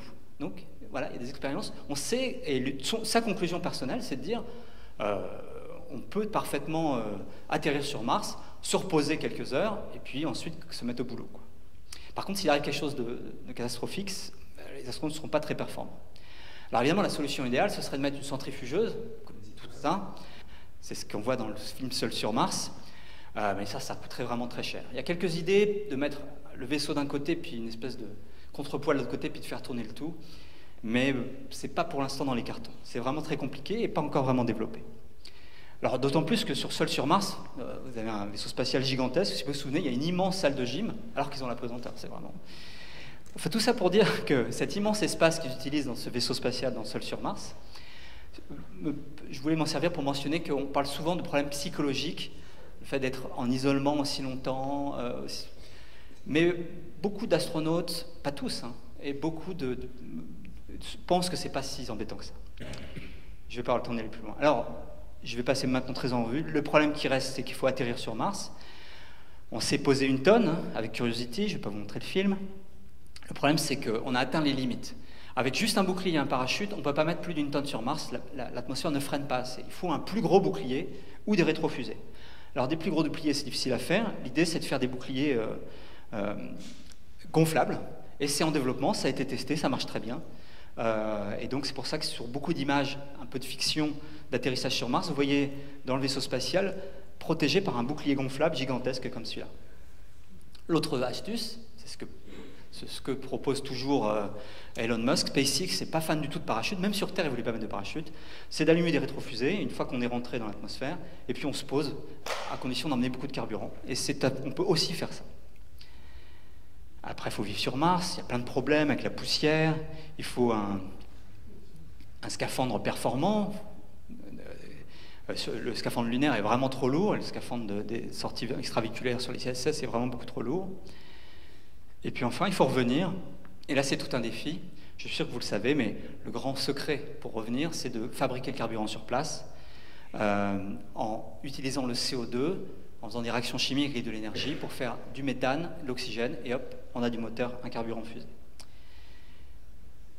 Alors, personnellement, vous voyez toutes ces difficultés, si vous regardez bien ma liste, ce qui est dur, c'est de se descendre sur Mars, vivre sur Mars, redécoller.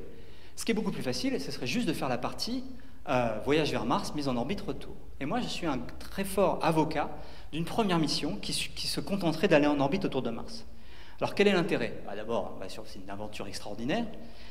Et puis, on peut faire des choses. Par exemple, alors, il y a des rapports qui ont été rédigés sur ce sujet. On peut, par exemple, aller accoster les lunes de Mars. C'est comme une aventure extraordinaire d'exploration, comme Phobos et Deimos. Et on peut aussi faire quelque chose qu'on rêve de faire, c'est commander les robots qui sont très performants, mais en temps réel. Actuellement, quand les robots sont sur Mars, souvent le signal radio met 10 jusqu'à 20 minutes aller, 20 minutes retour, on ne peut rien commander en temps réel. Résultat, des fois on met 3 jours pour faire le tour d'un caillou, enfin c'est terrifiant. Vraiment, c'est très très lent, hein, les robots. Et là, en temps réel, ce serait formidable avec les progrès de la robotique, on pourrait avoir une espèce d'avatar à la surface. Et il se trouve que c'est quelque chose qui est vraiment dans les cartons. Et c'est un sujet important de travail sur la Station spatiale internationale, la commande de robots depuis l'orbite. Là, vous voyez des tests qui sont faits avec ce petit robot bleu là, qui est à l'ESTEC, donc au centre spatial de l'Agence spatiale européenne en Hollande. Et donc c'est piloté par Andreas Morgenson, qui était un pilote. Et puis même Thomas Pesquet a travaillé sur la commande avec joystick, avec retour de force. C'était l'expérience Aptix 2, donc vous voyez notre Thomas favori. Qui travaille justement à cette commande à distance de robots. C'est vraiment l'avenir et on pourrait faire ça depuis l'orbite de Mars en temps réel. Une vraie exploration formidable. Donc je vais conclure là-dessus. Une mission comme ça, juste en orbite retour, ça évoque Apollo 8. Et Apollo 8, je crois que c'était une mission extraordinaire. Donc je termine avec cette image. Et c'est la fin.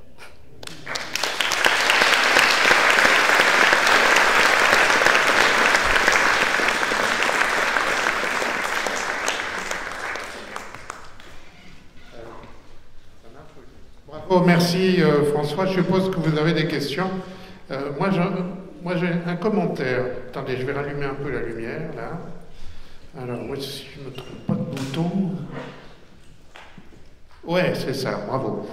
Le voyage vers Mars, en fait, tu as un peu occulté. Tu sais que je suis physicien nucléaire de formation. Les radiations, c'est quand même un sacré problème. La plupart des gens vont arriver un peu flagada. Il faut qu'on trouve un truc. Attends, je termine mon truc. Je me demande si la solution, c'est pas un saut technologique dans la propulsion pour aller vers Mars. C'est-à-dire diminuer les radiations, ça veut dire diminuer le temps pour aller vers Mars. Donc le problème qui est exposé là, c'est qu'effectivement, lorsqu'on n'est plus protégé par la ceinture de Von Allen en orbite basse comme dans la Station spatiale internationale, on peut recevoir des particules énergétiques, notamment venues du Soleil ou le rayonnement cosmique. Cosmique, oui.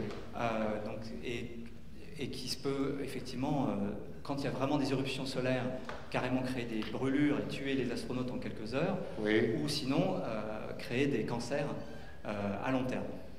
Alors, on a mesuré en détail ces radiations. Le problème, c'est qu'on a mesuré, mais on ne sait pas exactement, parce qu'il n'y a pas tant de radiations que ça, mais il y en a beaucoup d'énergétiques, et on ne sait pas tellement comment tester ça sur le cerveau humain, etc.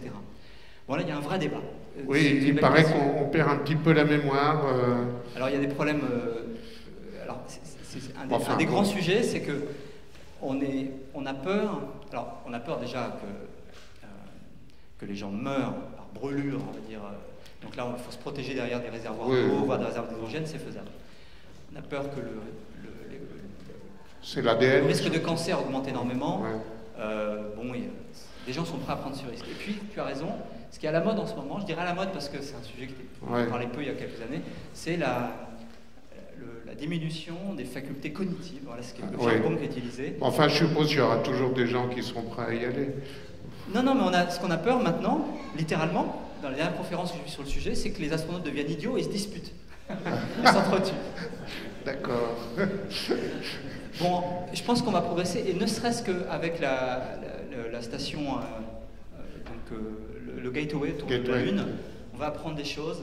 Oui, mais c'est une vraie question en suspens. C'est-à-dire qu'on peut littéralement trouver des biologistes, physiciens nucléaires qui sont absolument convaincus qu'il n'y a aucun problème, et d'autres qui sont absolument convaincus que ce sera impossible d'y aller si on met plus d'un mois pour y aller, quoi. Donc il y a un vrai débat et il n'est pas tranché.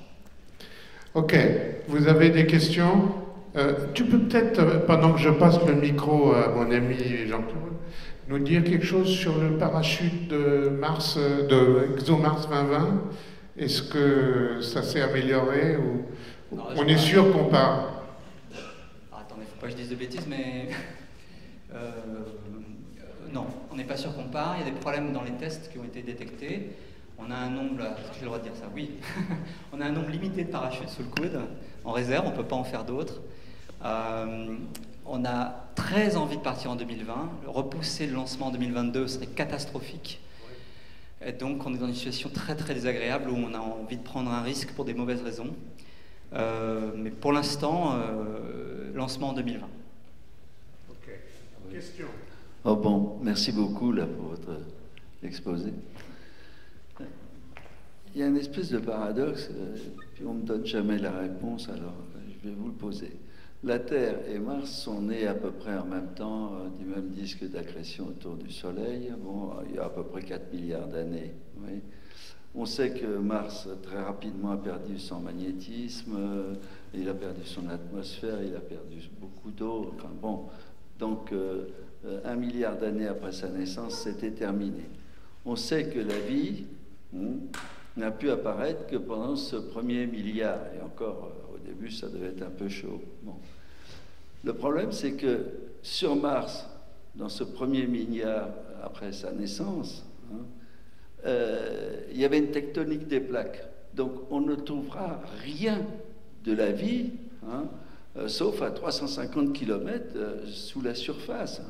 On ne peut pas trouver quand il y a une tectonique des plaques, je suis les cours de Romanovitch, c'est terminé, ça s'enfonce sur Terre, on ne peut pas remonter très loin parce que la tectonique des plaques a effacé la surface d'il y a 2 ou 3 milliards d'années. Il n'y a que 5 points sur le globe où il n'y a pas eu de tectonique des plaques.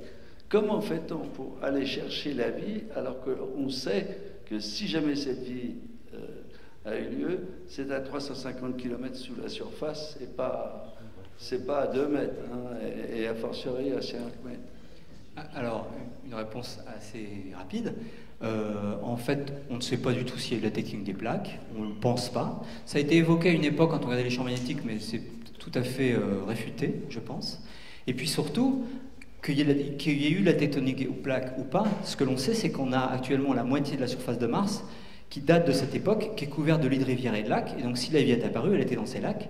Donc, on a absolument accès aux sédiments dans lesquels les traces de vie, enfin, on a accès au reste des lacs dans lesquels la vie a pu se développer. Rien n'a été enterré.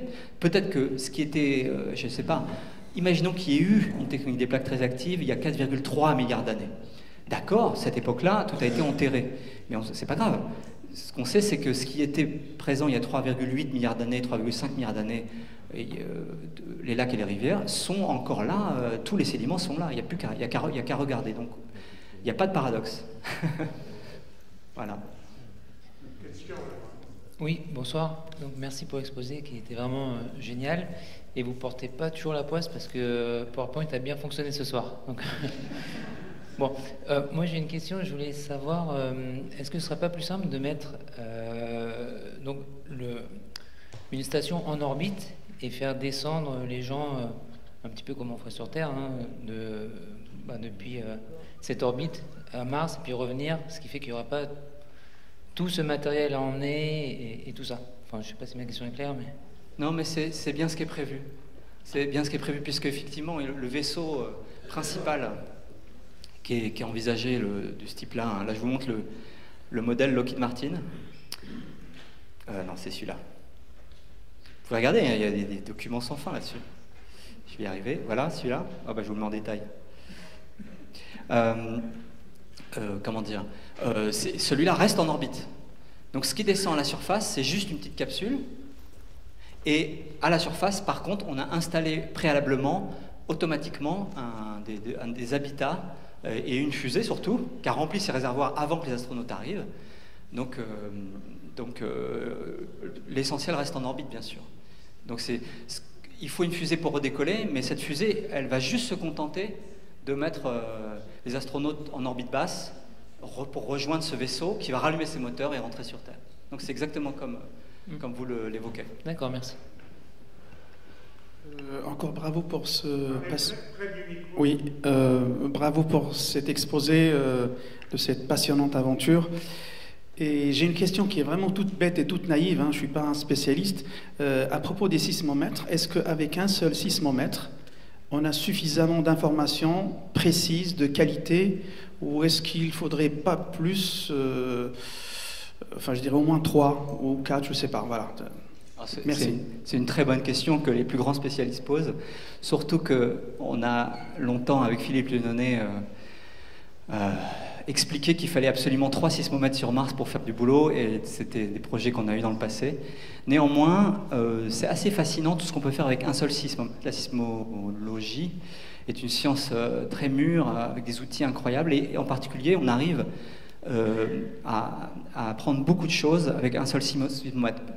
Un exemple, par exemple, si on a un séisme suffisamment fort, on va recevoir les ondes venues une première fois d'un premier séisme, mais les ondes qui sont parties dans l'autre sens, les ondes de surface, vont arriver de l'autre côté. Puis parfois, elles vont faire en plus.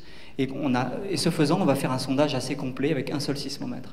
Donc ce serait bien mieux d'en avoir 3, par exemple, pour faire de la triangulation et un sondage très complet 3D. Mais déjà, avec on peut apprendre beaucoup de choses, répondre à une partie des questions qu'on se pose, à condition d'avoir un tremblement de Mars suffisamment fort pour pénétrer à l'intérieur. Et puis, l'idée aussi, c'était de tester s'il y avait des tremblements de Mars, si ça avait du sens, pour peut-être, dans quelques années, mettre un réseau de sismomètres et faire progresser cette science. Mais c'était une bonne première étape d'en avoir un déjà. Mais c'est une très bonne question. Il y a encore une question là. Oui, parmi les échecs qu'on ne vous impute pas. Il y en a un qui m'a étonné, c'est la fois où, à la suite de vibrations, etc., l'engin s'est retrouvé complètement de travers et a cru, avec ses mesures radar, etc., qu'il était en dessous du sol ou dans une position bizarre. Je suis étonné qu'il n'y ait pas eu dans le programme de descente un test de vraisemblance, disons, puisqu'il était encore beaucoup trop haut pour se trouver dans la chronologie, dans une position de ce genre-là. Donc il me paraît très logique d'avoir prévu que de temps en temps, il y ait une correction d'assiette pour, disons, être sûr que ce n'est pas à la suite d'une mesure perturbée de ce genre-là qui décide de larguer le parachute, etc. Alors que s'il y avait eu quelqu'un à bord, si j'ose dire, heureusement qu'il n'y en avait pas d'ailleurs, il aurait pu se dire non, c'est pas encore le moment parce que on ne doit pas en être là.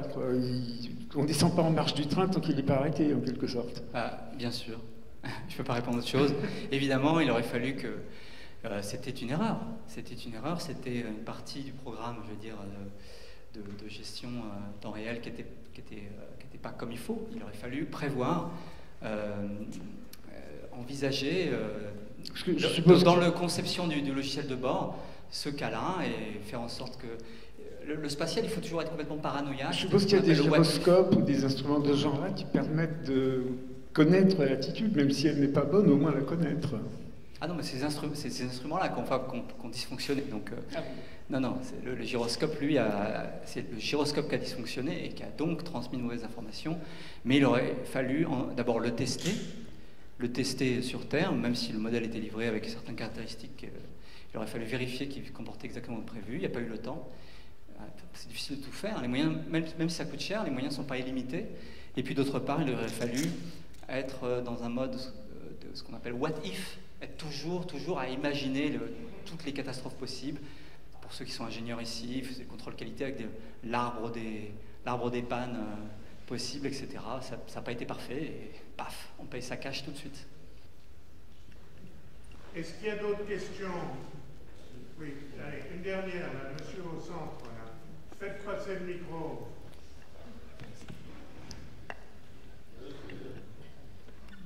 Bonsoir, merci pour l'exposé.